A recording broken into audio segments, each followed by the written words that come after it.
All right, so I have this question here from Emmanuel Samuel. And Emmanuel is saying, how do you grow in understanding with your client without having to discuss for too long with him or her?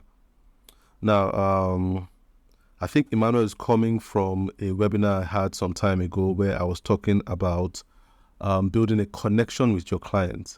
And I was talking about how a connection helps creativity. And in that webinar, I was kind of talking to creatives and talking about how a lot of creatives try to come up with creative ideas without actually connecting and understanding their clients. And understanding your clients is very integral. And here I was talking about how I was in the habit of, having very long conversations with my clients in what I call a discovery session, where I used to ask them questions about their why, their what, their who, and their where. So why they were doing what they were doing, what was the context of what they were doing in terms of business, who they were doing it for, and where they saw themselves in the future. And a lot of times when we had this conversation, they were usually very long conversation, extending beyond an hour. But I realized that after having that conversation, me and the client usually have a connection that allows me to be creative. And creativity is, when your service is to be creative, and you have someone employing you to be creative on a particular project, it's important that you are not creative for yourself. It's important that you are. The aim of creativity is to be able to create what your client has in mind that might not be fully formed in their mind, but just fleshing it out and kind of going into their mind and making what they have in their mind make sense, and making it tangible, making it relatable. That's what you do as a designer. But I realized a lot of designers design for themselves. So they design to impress themselves or to impress other designers. But it was not that design in itself, the aim of design is not to impress, is to solve problems, is to bring clarity, is to untangle. So what you want to do is untangle what's in your client's mind and come up with something that is articulate, something that is relatable, something that is understandable. That's what it means to be creative. You understand? To be able to solve complex problems in a way that it's relatable, that it's understandable and usable. And the only way you can do that is to connect. When you connect with your client, you will be able to understand their pain point, and that's what's called empathy. That time you take to connect and understand why they are doing what they are doing and why they set out on their journey is connection. So what Emmanuel is asking here is, how can you connect as a designer without talking for too long? And that's very hard.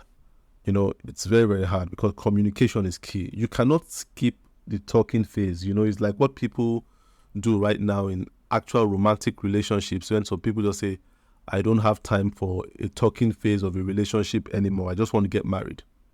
I've gotten too old and I've waited too long that I don't have time to waste anymore to start getting to know a girl or a guy.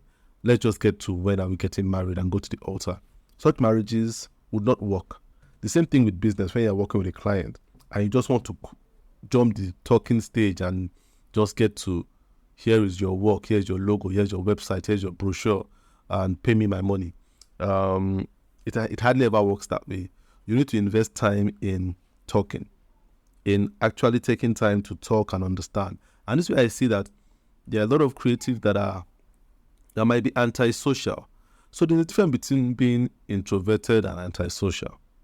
So an introverted person might not be somebody who is outgoing, you understand, and likes to have their space, like their solitude. That's cool.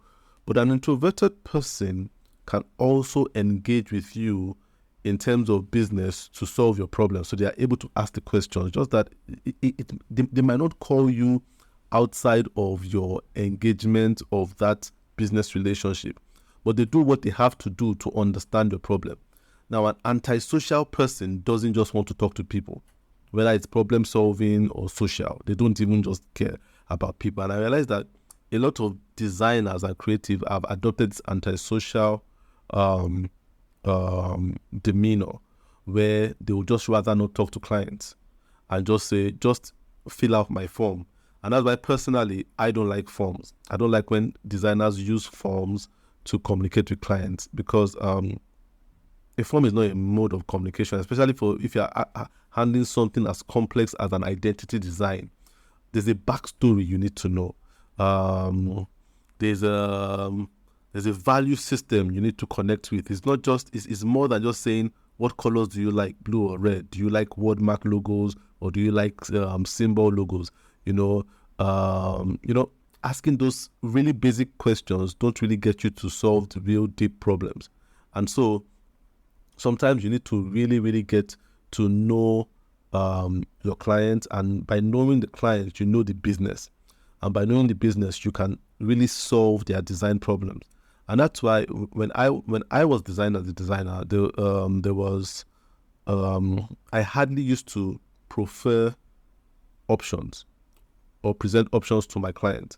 It was always one design I presented. And it wasn't because I was so good at the design. I really believe it was because I was so good at connecting. So I could hear those things that they were saying and those things that they were not saying.